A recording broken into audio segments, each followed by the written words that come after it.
former Cleveland head coach and lives in Cleveland still. I'm beloved in Cleveland. Are you? Yeah, bring my name up in Cleveland sometime at a restaurant. See if you get you a good seat. I'm sure it will. So your history with the Patriots, defensive coordinator, been there a long time. Really, I've leaned on you for years. You know, going into the New England-Kansas City game, I love New England against the Chargers. Had to go 3,000 miles again. I just thought there was going to be a little bit of an urgency. Patriots rested. I love Kansas City this weekend. And you didn't. You liked New England going in. Why? Well, here's the conflict I had internally is if you look at it, the shifts, the motions, the multiple personnel groups, playing on the road, a mobile quarterback, everything said that Kansas City should win.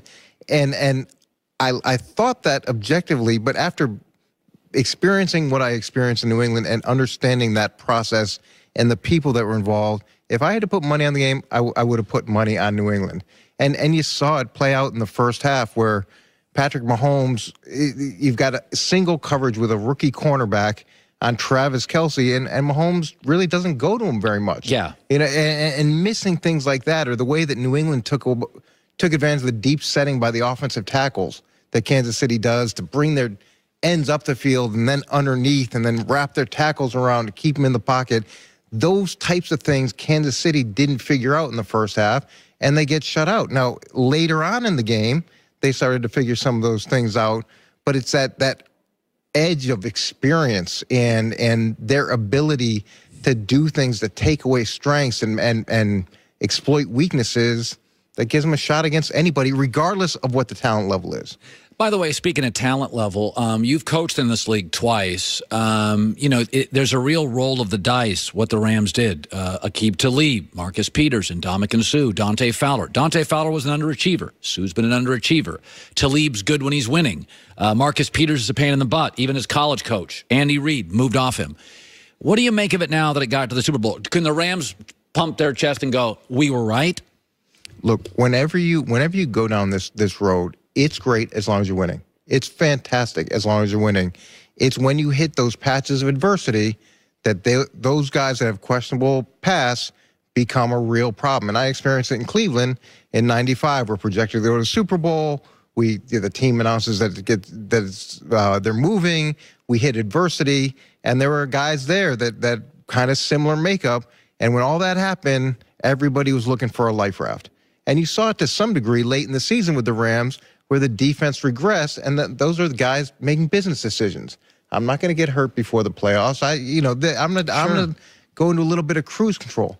Now, that being said, this is where guys like that have real value. It's easy to coach in the playoffs. It's really easy to coach in the Super Bowl because everybody's dialed in. Everybody's going to be the best form of themselves. Nobody wants to be the guy that loses the game. Everybody wants to be the guy that makes a play. It's perfect now. Is it a model that's sustainable? Yeah, if you can win like the Rams did, yeah, it'll be great. You hit a patch of adversity, good luck. Talk about Super Bowl prep. You've prepped for Super Bowls before. New England has a decided advantage in experience here. Super Bowl prep advantage New England, right? Yeah, they've played in 9 Super Bowls and 10 Thursday night games.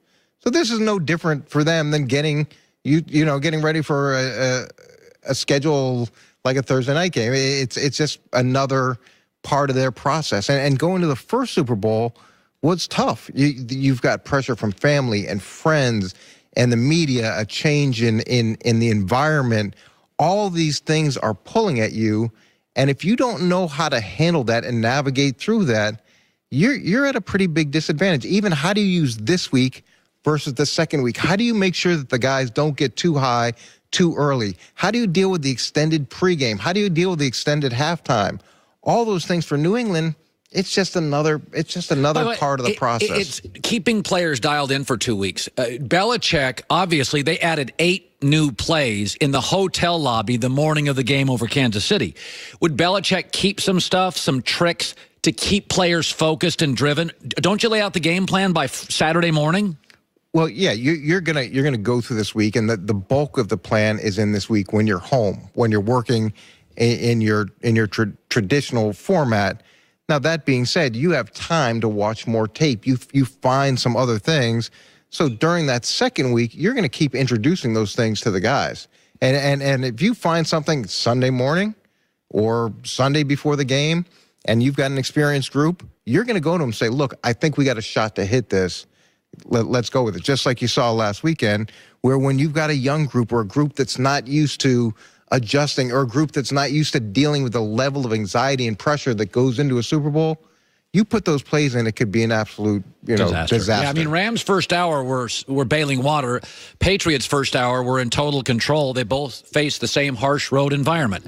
Okay, end of the Rams-Saints. Controversy, blown call, no call. Blame the refs. Let's sue the NFL. What'd you make of that mess in New Orleans? Well, look, I've heard that there would have been about 30 seconds left in the game if they were able to run the ball 3 times after the pass interference call or no call. In the first game, the Rams scored at the end of the half with 26 seconds left. So there's no guarantee that the Rams couldn't have gotten the ball and gone down and kicked a field goal. Okay, that being said, there was a ton of football that took place after that moment. They had a chance to stop them. Then they got the ball in overtime. They got a questionable pass interference call in their favor. The Saints did in overtime. And then the Rams still had to go down and kick a 57-yard field goal to win the game. So my question is, was it so caught up in that moment, so caught up in the no call that it cost them the game after that? Human error is part of football. That happens. And where you stand on those calls depend on where you sit. I think the tuck rule was a great call in New England, but I was in New England at the time. It's just, now, and we had to do things to win the game there after that call. People forget the tuck rule. There was a lot after that. There was, look, the human error is part of the game, and it's not like the game ended at that moment. And it's not like the Saints didn't have an opportunity to win after that moment. And they got the ball first in overtime, just like New England did. They could have walked down the field and scored a touchdown, but they didn't. Overtime rules, one of the things about overtime I like in the NFL that I don't like in college is the NFL doesn't have this mythology. They're not paralyzed by it. NFL's like, yeah, you can both have the ball as long as you can make a stop. And then you get the ball too. And by the way, most of the time that happens. College football, they give both teams the ball, they put them in field goal range, and then if you both score, and we bring it out, and they're afraid to not be fair. But in college football, the games end up being 62-60, and the least exhausted team wins. The NFL and college football, overtime toss winner, NFL actually is more fair than college football statistically. The overtime's never bothered me in the NFL. I think some of it is that we like Mahomes. He's fresh, he's new, he's fun, and he didn't get the ball in overtime, and it ticks us off, and we hate the Patriots. The overtime rule doesn't bother me. Does it bother you? It doesn't bother me. I think it's more fair than it has been. I wouldn't mind, though, each team getting possession. So New England goes down, they score a touchdown, and then Kansas City gets a chance to score as well. Like, give each one a possession outside of just the field goal versus touchdown way that it's set up now.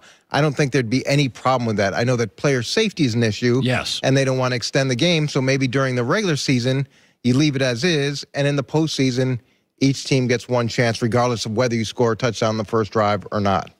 But the concern by the NFL is the longer a game goes, the injuries increase. So as you go to overtime, it's like skiing.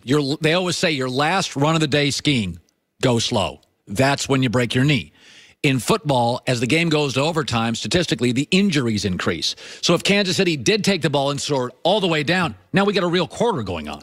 Well, but look, the difference in playoff football versus regular season football is you're going to keep going in overtime until there's a winner. There are no ties. So that's what I'm saying. If you kept it the same during the regular season, but gave each team at least one possession in the postseason, then I think you could find a compromise between player safety and someone saying we didn't have an opportunity that we should have had. Finally, Eric Mangini, former NFL head coach, couple of places, defensive coordinator with the Patriots.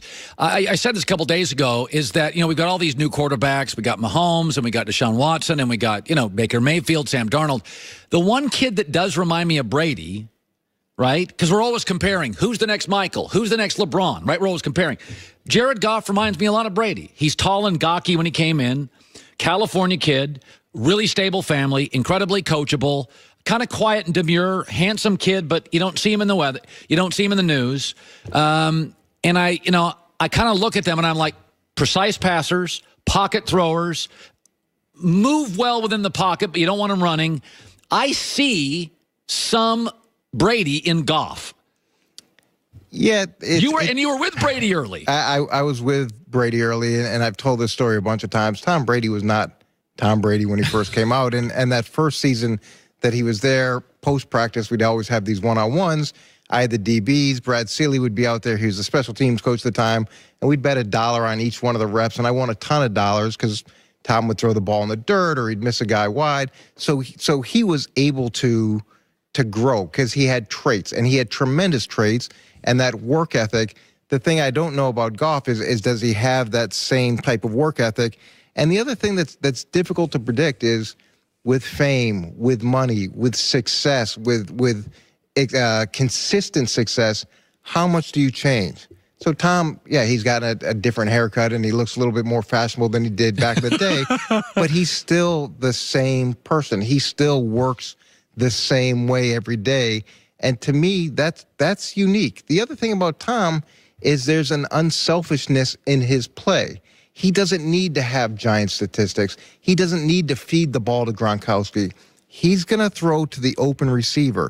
And that takes a lot of discipline. A ton. And it takes an absence of ego where you're not worried if you run the ball 40 times and your numbers look horrible. He just wants to win. So it's hard to predict how anybody's going to deal with extended success like Tom has. Yeah. Also, another thing is the Patriots have had incredible continuity among their staff, whereas as the kind of hot franchise, the Rams are already getting their staff poached by everybody in the league, where the Patriots have Dante Scarnecchia, McDaniel's been there forever, they got the same running back coach. I mean, Tom, they got the same parking spaces painted in the facility for 20 years. Rams get a little success, like Nick Saban now. Everybody's poaching that staff. That's part of it. You're going to have the staff poach. A lot of these players that they acquired are on one-year deals. That's going to turn over. They've given away draft picks. It's hard to sustain that model. And when you look at the continuity in New England, a guy like Dante Scarnecchia, and I said this to you before, he should get the MVP trophy, the offensive line coach. The things that he's been able to do with that group are incredible. And Josh McDaniels, his ability to connect with Tom and to anticipate what defenses are doing, it's invaluable. The other thing about New England is they develop young coaches. It's the PhD program, poor, hungry, and driven, and you grow up in the system. And when someone does move on, there's someone who's been raised in that system and worked and earned an opportunity to move into the higher spot. They call it the PhD? Poor, hungry, and driven. Yeah, you get your PhD. That's great. You go find guys that are smart and hardworking and are willing to do whatever they have to have an opportunity to learn. And as they succeed, it's a little bit like Survivor. You get promoted. And the ones that can't fit into that community, they move to other places. I like that. Goulet, what'd you make of that?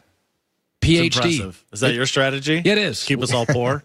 And hungry and driven. 2020s is another name, 20 years old and $20,000 a year. So it could be a PhD or a 2020, either one. I love all these little slogans. All right, Eric Mangini, great stuff, Coach. Joy with the news. No.